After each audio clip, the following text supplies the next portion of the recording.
জওয়ান যুবক মুরব্বী বাবারা, আমি তরুণ যুবকদেরকে বলবো, দুনিয়াতে যারা রঙিন স্বপ্ন দেখতেছ, রঙিন স্বপ্ন বাদ দিয়ে দাও।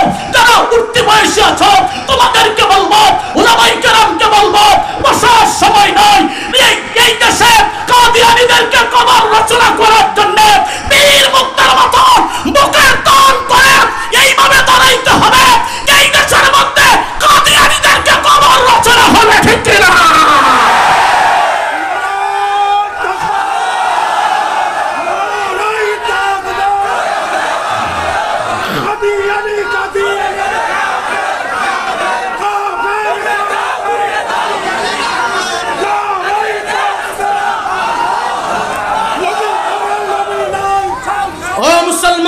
আপনাদেরকে সামনে নিয়ে বলতে চাই, আলী আকবর দুনিয়াতে বাঁচবে কি বাঁচবে না তার কোনো পরোয়া নয়।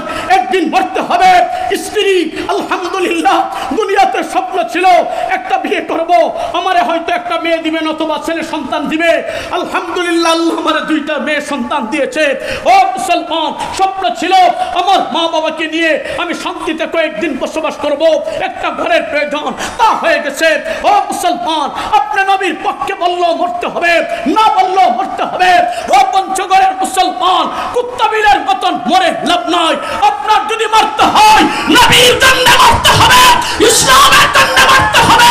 নাস্তিকের মুরতাদদেরকে এই জমিনে কবর রচনা করতে হবে, ঠিক না?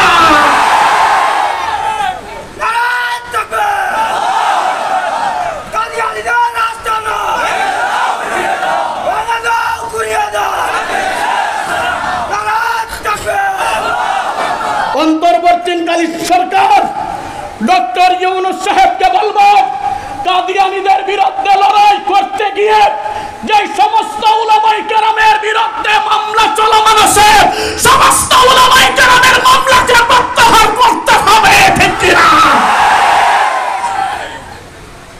এখনো মামলা চলমান অনেকের আসেনি না নাই? আসেনি না নাই? আসতে বললেন কেন? আসেনি না নাই? এই দেশে মুসলমান জিন্দান খানায় থাকবে, এই দেশের মুসলমানদেরকে জিন্দান খানায় জেল হাজতে থাকবে। এই দেশের মুসলমান কাদিয়ানীদের বিরুদ্ধে বলার কারণে থানায় দৌড়াদৌড়ি করবে আর কাদিয়ানীরা সালামতে থাকবে, এটা হইতে পারে না। কাদিয়ানীদের আস্তানার মধ্যে আগুন জ্বালাইতে হবে, ঠিক না? যদি জেলের মধ্যে ভর্তি হয়, আপনাদের ভয় লাগতেছে? আসতে বললেন কেন ভয় লাগে? মান সাব্বা নবিয়ান ফাকতুলুহু, যেই কুলাঙ্গার নবীর বিরুদ্ধে বলবে তার সাথে আপোষ নাই, তলোয়ার হাতে নিয়ে তার দেহ থেকে গর্দান আলাদা করে ফেলতে হবে।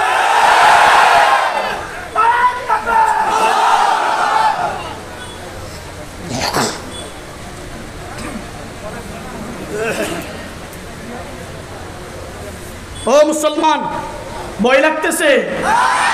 আসতে কয়টা ভয় লাগে? যদি মরতে হয় নবীর জন্য মরতে হবে, বাঁচতে হয় নবীর জন্য বাঁচতে হবে।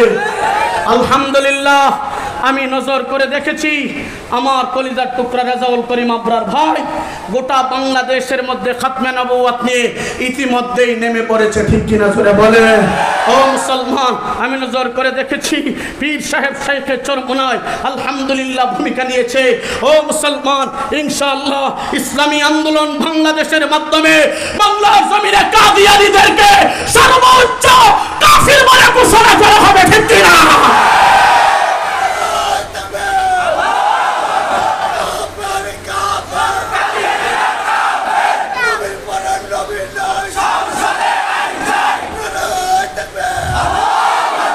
কাদিয়ানীদেরকে কাফির বলে ঘোষণা দেওয়া হোক, এটা আমরা চাই কি চাই না? আসতে বললেন কেন? চাই কি চাই না?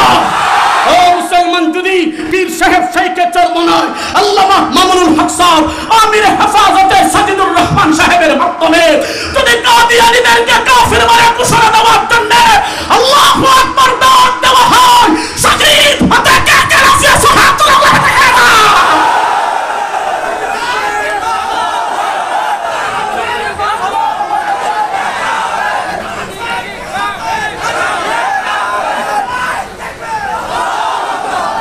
ও মুসলমান, আপনাদের ভয় লাগতেছে? চলবে? আসতে বললেন কেন? চলবে। ও মুসলমান, তুই নবীর বিরুদ্ধে কথা কইবি আর এই জমিনে বসবাস করবি, মুসলমান কোনোদিন এটা মানতে পারে না। আমি ঠেলার নাম বাবাজি, ঠিক কিনা? আরো আসতে কাও, ঠিক কিনা? এর জ্বলন্ত উদাহরণ হইল স্বৈরাচারী আওয়ামী সরকার, ঠিক কিনা? ঠেলার নাম বাবাজি এ নতুন করে গেছে কালকে প্রমাণ হইল শিক্ষা সিলেবাসের মধ্যে কিছু ভূত এইভাবে বসেছিল। আমাকে জানেন না? এই শিক্ষা সিলেবাসের মধ্যে কিছু ভূত এইভাবে চেপেছিল, বসেছিল। আপনারা জানেন রেজাউল করিম আবরার, আমার কলিজার টুকরা স্নেহের বড় ভাই, আমার ভাই, আল্লাহু আকবার সহকারে ইসলামী আন্দোলন, হেফাজতে ইসলাম এবং চরমুনায় শেখে চরমুনায় দামাত বারাকাতুহুমুল আলিয়া যখন বাইতুল মুকাররমে ডাক দিয়েছে, এই ডক্টর ইউনূস সাহেব এই নাস্তিক আর মুরতাদদেরকে শিক্ষা সিলেবাস কারিকুলাম কমিটির থেকে বাদ দিতে বাধ্য হয়েছে, ঠিক কিনা? জোরে বলে। মগের মুল্লুক শেষ হয়ে গেছে।